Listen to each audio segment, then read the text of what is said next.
کچھ قبیلے یہودیوں کے مدینہ میں بھی آ کر آباد ہو گئے۔ ایک قبیلے کا نام تھا بنو قریظہ، ایک کا نام تھا بنو نذیر، ایک کا نام تھا بنو قینقاع۔ یہ آ کر مدینہ میں بھی آباد ہوئے۔ اس لیے آباد ہوئے کہ عنقریب وہ آخری نبی آنے والے ہیں، جب وہ آئیں گے تو ان کے ساتھ مل کر ہم عیسائیوں سے بدلہ لیں گے، اس لیے یہاں آ کر آباد ہوئے۔ اور ادھر فلسطین جو تھا وہ عیسائیوں کے قبضے میں آ چکا ہے۔ اب یہ میں بات بتلاتا چلا جاؤں، یہ فلسطین جو ہے اصل میں یہ فلسطینیوں کا ہے۔ جب ابراہیم علیہ السلام نے یہاں پہ ہجرت فرمائی تھی نا، بابل سے یہاں آئے تھے، تو پہلے سے فلسطینی یہاں آباد تھے۔ ان کے شہر میں آ کر حضرت اسحاق علیہ السلام نے عبادت خانہ بنایا تھا۔ اور یہ فلسطینی یہ بنی اسرائیل نہیں ہے، یہ ان کی آبائی جگہ اور آبائی مسکن، آبائی وطن ہے ان کا، جہاں پر آج بیت المقدس بنی ہوئی ہے۔ یہ فلسطینی لوگ ہیں۔ عیسائیوں کا قبضہ ہو گیا۔ نبی کریم علیہ السلام کی بعثت کا زمانہ قریب آ گیا۔ جیسے ہی نبی کریم علیہ السلام مکہ میں تشریف لائے، ساری دنیا میں خبر پھیل گئی، جس آخری نبی کا انتظار تھا وہ تشریف لا چکے ہیں۔ آپ علیہ السلام نے مکہ سے مدینہ میں ہجرت فرمائی۔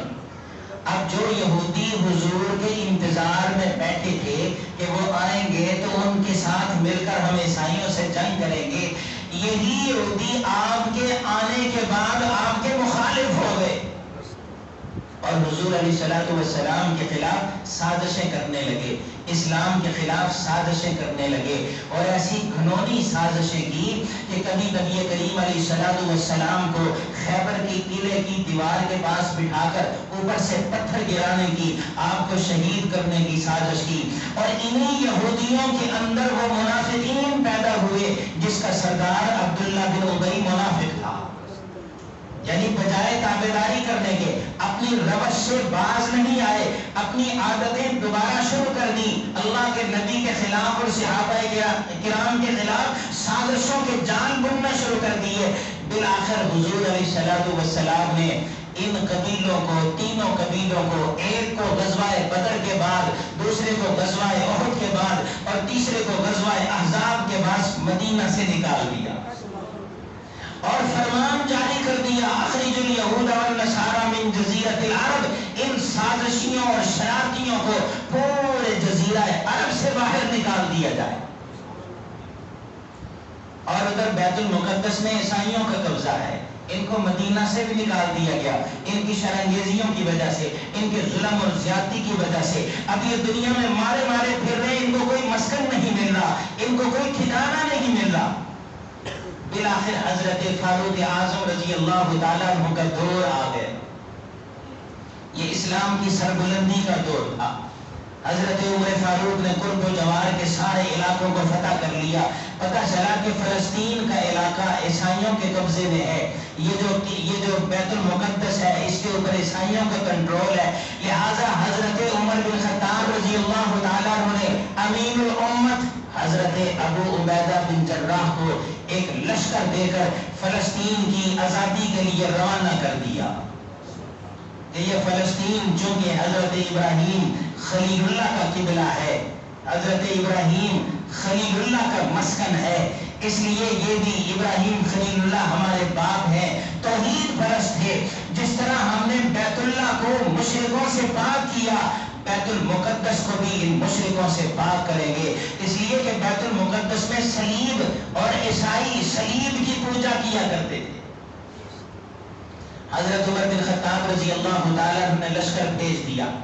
جب اس لشکر نے بیت المقدس کا محاصرہ کیا نا، تو بیت المقدس کے اندر سے بہت بڑے بڑے پادری عیسائیوں کے باہر نکلے، فصیلوں کے اوپر چڑھ کے دیکھا اور فوج کا معائنہ کیا، بہت دور تک فوج لگی ہے، تو وہ فصیلوں پہ چڑھ کر کہنے لگے ذرا اپنے امیر کو تو دکھاؤ، تمہارا امیر کون ہے؟ ایک روایت میں آتا ہے حضرت خالد بن ولید رضی اللہ تعالیٰ عنہ جسمانی لحاظ سے حضرت عمر بن خطاب کے مشابہ تھے، ان کو تیار کیا، پوشاک پہنائی، جبہ کبا پہنا کر پیش کیا، یہ ہمارے امیر المجاہدین ہیں۔ جب عیسائی راہبوں نے خالد بن ولید کو دیکھا نا تو ایک بگل بجایا، سائرن بجایا اور کہا کہ تمہیں مبارک ہو، ابھی وہ وقت نہیں آیا کہ ہمارا قلعہ فتح ہو جائے۔ لوگوں کو تشویش ہوئی کہ خالد بن ولید کو دیکھ کر سائرن بج رہے ہیں، وجہ کیا ہے؟ معلوم کرنے پر پتہ چلا عیسائی راہبوں نے یہ کہا ہماری کتابوں میں لکھا ہوا ہے ایک امیر ایسا آئے گا جس کی کچھ علامتیں ہوں گی، جب وہ تمہارا محاصرہ کر لے تو بغیر لڑے چابیاں ان کو دے دینا، ورنہ تمہاری اینٹ سے اینٹ بجا دی جائے گی اور تمہارے خلاف ان کی مدد کی جائے گی، آسمان سے تمہاری مدد نہیں کی جائے گی، مگر وہ خلیفہ یہ نہیں ہے جو تم نے دکھایا۔ حضرت ابو عبیدہ بن جراح رضی اللہ تعالیٰ عنہ نے یہ سارا واقعہ حضرت عمر بن خطاب کو بھیجا۔ عمر بن خطاب فرماتے ہیں اچھا میں خود آ رہا ہوں۔ چنانچہ ایک سواری ہے، حضرت عمر ہے اور ایک غلام ہے ساتھ، دونوں سواری پر بیٹھے جا رہے ہیں۔ طے یہ ہوا ایک منزل میں سواری پر بیٹھوں گا، غلام نکیل پکڑے گا، اور دوسری منزل میں غلام سواری پر بیٹھے گا، میں نکیل پکڑوں گا۔ یہ طے ہوا اور یہ تین چیزوں کا ایک سواری اور دو لوگوں کا قافلہ یہ بیت المقدس کی طرف روانہ ہے۔ جب بیت المقدس کے قریب پہنچے نا تو اوپر بیٹھنے کی باری غلام کی تھی، نکیل پکڑنے کی باری حضرت عمر بن خطاب کی تھی۔